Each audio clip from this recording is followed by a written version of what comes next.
శాపనార్థాలు పెట్టడానికి ఆయనకి చాలా ఉత్సాహం ఉంది, టైం ఉంది, ప్రెస్ మీట్కి టైం ఉంది. కానీ జాతీయ జెండా ఆవిష్కరించడానికి జగన్మోహన్ రెడ్డి గారికి టైం లేదా? ఈ యొక్క పులివెందుల ఒంటిమిట్ట జడ్పీటీసీ ఎన్నికల్లో ఓటమి దెబ్బతో మతి స్థిమితం కోల్పోయి జెండా ఆవిష్కరణ చేయలేదన్నది ప్రజలు మాట్లాడుకుంటున్న మాటలు. ఆ ఓటమి చూసిన తర్వాత నిస్సహాయతతో ఇలాగ చేసారా ఏంటన్నది వాళ్ళు అనుకుంటున్న మాటలు ప్రజలు. ఎందుకంటే జాతీయ పతాకాన్ని గౌరవించడం, ఆవిష్కరించిన తర్వాత జెండాకి సెల్యూట్ చేయడం అన్నది ప్రతి భారతీయుడి యొక్క బాధ్యత. అందులోని ఉప ముఖ్యమంత్రిగా చేసి ప్రస్తుతం శాసనసభ్యుడిగా ఉన్న వ్యక్తి జెండా ఆవిష్కరించలేదు అని అంటే ఏమనుకోవాలి?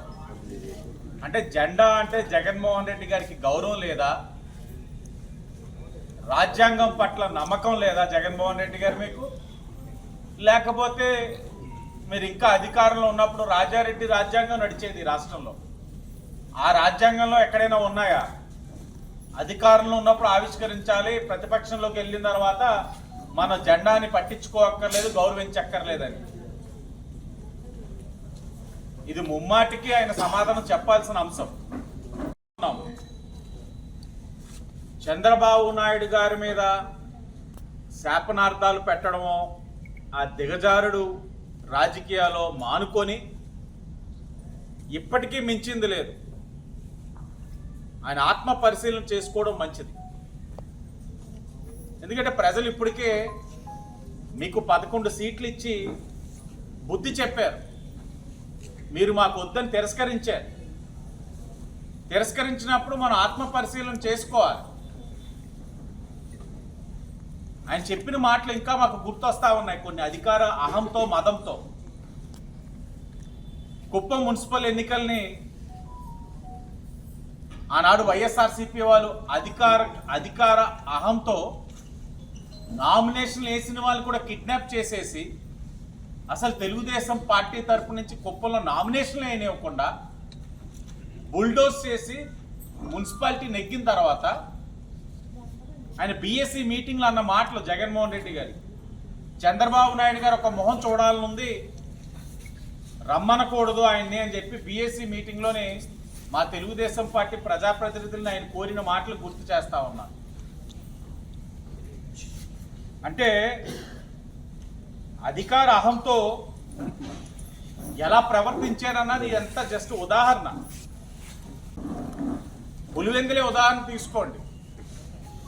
నామినేషన్లు కూడా ఇవ్వలేదు వైఎస్ఆర్సీపీ వాళ్ళు. పులివెందుల్లో ఈ రోజున వైసీపీ వాళ్ళు నామినేషన్లు వేశారు. ఆ పార్టీ వాళ్ళు కూడా ర్యాగింగ్ చేసుకుంటా ఉన్నారు వాళ్ళ నాయకుడిని. అభ్యర్థితో కలిపి 10 మంది నామినేషన్లు వేశారు. తెలుగుదేశంగా మేము ఒక నామినేషన్ వేసాము, మరలా 11 నామినేషన్లు. అంటే 11వ నెంబర్ వచ్చేటట్లు వాళ్ళే కావాలి. నా జగన్మోహన్ రెడ్డికి జగన్మోహన్ రెడ్డి నువ్వు మారాలని చెప్పి ఆ పార్టీ వాళ్ళే కోరుతున్నట్లున్నారు. ఓడిపోయిన తర్వాతైనా వైసీపీ వాళ్ళు మారుతారని అనుకుంటే రప్ప రప్ప రప్ప రప్ప తలకాయలు అని చెప్పి మాట్లాడుతూ ఉన్నారు. అది ఇంకాస్త ప్రజలు భయభ్రాంతులు గురి చేయడం వల్ల కూడా పులివెందులో ఒంటిమిట్ట వైసీపీకి డిపాజిట్లు కూడా రాకుండా ఓడిపోయారు. పులివెందులో డిపాజిట్ రాలేదు, ఒంటిమిట్టలో వచ్చినట్లున్నాయి 3000 పైన. వైసీపీ వాళ్ళు కోరుతా ఉన్నాం, మారండి, ప్రజాస్వామ్యంలో పద్ధతిగా ఉండండి. మీ మాదిరిగా మేమేమి కొత్త రాజ్యాంగాలు సృష్టించుకొని ప్రజాస్వామ్యాన్ని ఎక్కడా కూడా ఇబ్బంది పెట్టట్లా. ప్రజాస్వామ్యబద్ధంగానే వ్యవహరిస్తా ఉన్నాం. ఎన్నికలు చాలా సజావుగా జరిగినాయి. ప్రజలు స్వేచ్ఛగా ఓటేసుకున్నారు. పులివెందుల్లో ఆ స్లిప్పులు చూసాం. 30 ఏళ్ళ తర్వాత నా ఓటుని నేను వేసుకోగలిగాను స్థానిక సంస్థల్లో అని చెప్పగలుగుతున్నారు అని అంటే పులివెందుల్లో ప్రజాస్వామ్యాన్ని కూటమి ప్రభుత్వం బతికించింది. ఇప్పటికైనా మారుతారని ఆశిస్తూ ఈ నియోజకవర్గ పరంగా